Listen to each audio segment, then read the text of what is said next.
कहानी एक ऐसे घर से जहां शादी का माहौल है, लेकिन टेंशन और शांति इतनी कि शादी का घर किसी जंग के मैदान जैसा दिख रहा था। अरे जैसा मर्जी डेकोरेशन कर दो, पैसों की चिंता मत करो।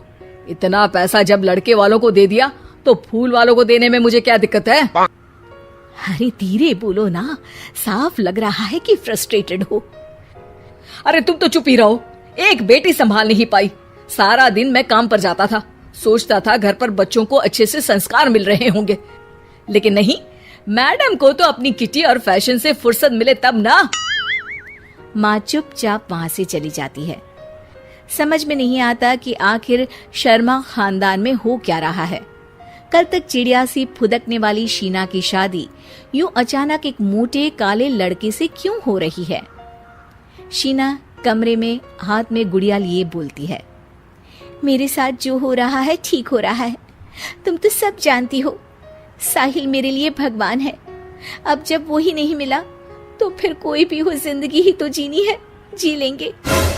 बाहर शीना की बुआ किसी से बात करती है। अरे मोटा नहीं, उसे तो खाते पीते घर का कहते हैं। अब ओबेरॉय का नाम भी किसी को बताने वाली बात है। उनका इकलौता लड़का तो करोड़ों की सामी तो है ही। अरे हमारी शीना बिटिया तो रानी बनेगी, रानी।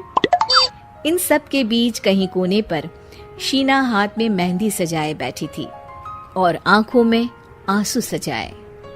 और वो समय भी आ जाता है जब शीना मंडप के नीचे हाथ में वरमाला लिए खड़ी होती है, लेकिन तभी अफरा तफरी मच जाती है। कोई कहता है, अरे लड़के की माँ को हार्ट अटैक आ गया। अरे अच्छी खासी थी, कैसे हो गया? अरे कहते हैं ना, किसी किसी लड़की के पैर अच्छे नहीं होते, हो सकता है कि मनहूस है ये लड़की। शीना पास खड़ी सब सुन रही थी। फिर शीना अपने कमरे में आ जाती है। शादी ये कहकर नहीं होती कि लड़की मनहूस है। अब लगातार शीना के लिए लड़के देखने आते, लेकिन आस पड़ोस या किसी के कहने पर शादी हर बार टूट जाती। लेकिन एक दिन, अंकल, मैं काफी दिनों से आपसे मिलने की कोशिश कर रहा था, लेकिन हिम्मत नहीं हो पा रही थी। अरे बेटा, हिम्मत तो हमारी टूटी पड़ी है। वैसे कौन हो तुम? अब मेरा नाम साहिल है अंकल। मैं शीना से प्यार करता हूँ और उसी से शादी करना चाहता हूँ। अरे अब तो किस जात के हो ये भी मायने नहीं रखता। बेटा, मेरी बेटी मनहूस है, ये सब कहते हैं कि इसीलिए उसकी शादी नहीं हो पा रही। अगर तुम शादी करने को तैयार हो तो ठीक है। शीना की शादी साहिल से हो जाती है। अगले दिन साहिल की माँ का देहांत हो जाता है और एक बार फिर लोग शीना को अपशकुनी कहने लगते हैं। अरे खा गई दीदी को ये। अरे क्या जरूरत थी साहिल किसी मनहूस को घर लाने की? पर बुआ, माँ की तो तबीयत पिछले कई साल से खराब थी। डॉक्टर्स ने जवाब दे दिया था। क्या पता ये भी उनका सौभाग्य हो कि वो बहू का मुंह देख पाई। अरे बहू का मुंह देख पाई, या ये कह लो कि बहू का मुंह देखते ही स्वर्ग लोक सिधार गई। खैर, हमें क्या, घर तुम्हारा है, हम तो चले।